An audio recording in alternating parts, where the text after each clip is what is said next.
Hi, preschool friends. Can you guess where I am? Do you hear that? That's right, I'm in my backyard. You can even hear the birds singing. It was such a beautiful day today that I thought we would make our videos outside. Well, this week we've been learning about honeybees, and I thought I would tell you the difference between a honeybee and a wasp. See, a lot of times we're afraid of bees because we think they're going to sting us. But honeybees do not sting people very often. In fact, if you watch the other video, you'll find out why. But a lot of times what you think of as being afraid of a bee is really a wasp. Wasps are a different kind of creature altogether. They're both insects, they both fly, and a lot of times they're both yellow and black striped. But a wasp has a different kind of a body and a different kind of a job. So I thought I'd show you some things to see the difference between a wasp and a honeybee. Well, here I brought with me something that we found outside. Have you ever seen something like this? Hanging way up high in a tree, or maybe under a rooftop? Now, I will tell you, you should never touch one of these. Mrs. Shield only gets to touch this one because I found it already on the ground, and I left it alone for a very long time to make sure that there weren't any real wasps inside.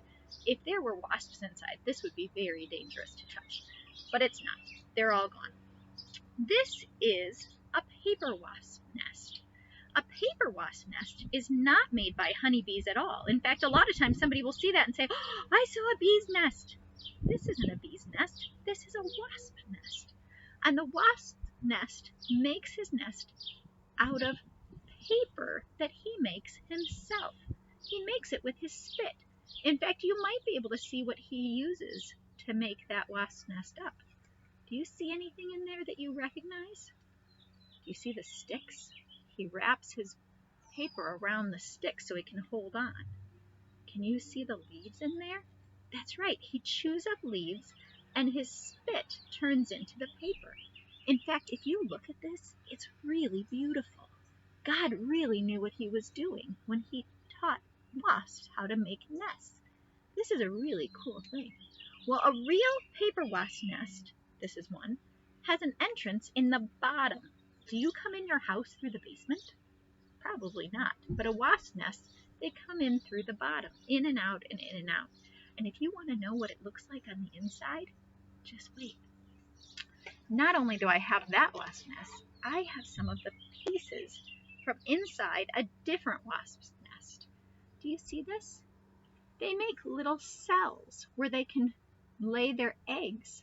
I'm trying to see if there's any that still have baby wasps inside that are gone. No, that looks like they're all open. You see they even connect the layers. It's like the first floor and the upstairs, right? In fact, inside that wasp nest that we just looked at, it probably has several layers like this. They're probably stacked up on top of each other like this, so that the wasps can fly in and out and in and out and all around. This one's pretty cool because you can kind of see where they cover up and close up their cells when the babies are growing in there. Now, I want you to look at this. Do you see any honey in there? No, because wasps don't make honey. They do all kinds of great things. They fly around and they eat up other insects and they clean up messes outside and they clean up food and leaves that are on the ground. So they actually do a lot of good work for us. But they don't make honey. In fact, only honeybees and a little bit of honey comes from bumblebees, but we don't eat the bumblebees' honey because they don't make very much of it. Most honey we have comes from a honeybee.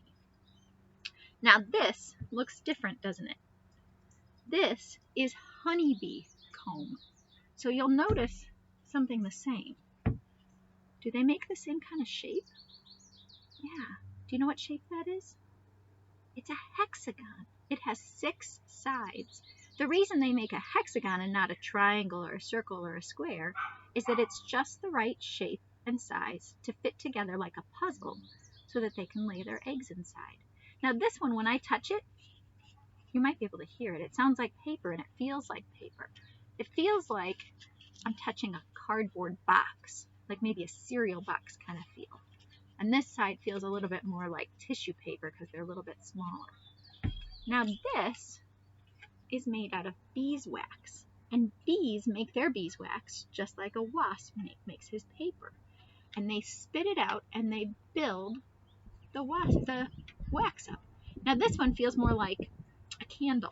If you touched a birthday candle, that's what this one feels like.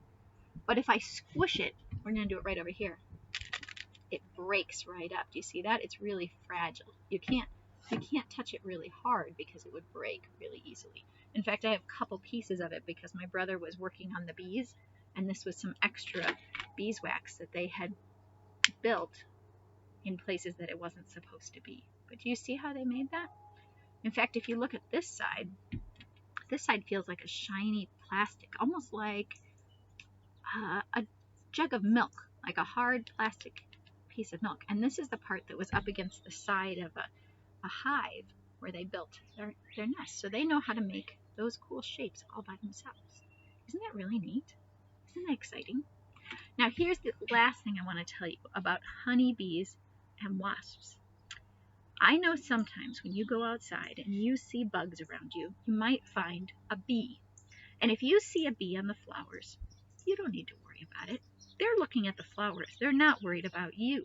In fact, if it's a honeybee, and honeybees are smaller, a little bit orange and brown, and they're really busy in that flower, those honeybees don't want to pay any attention to you at all.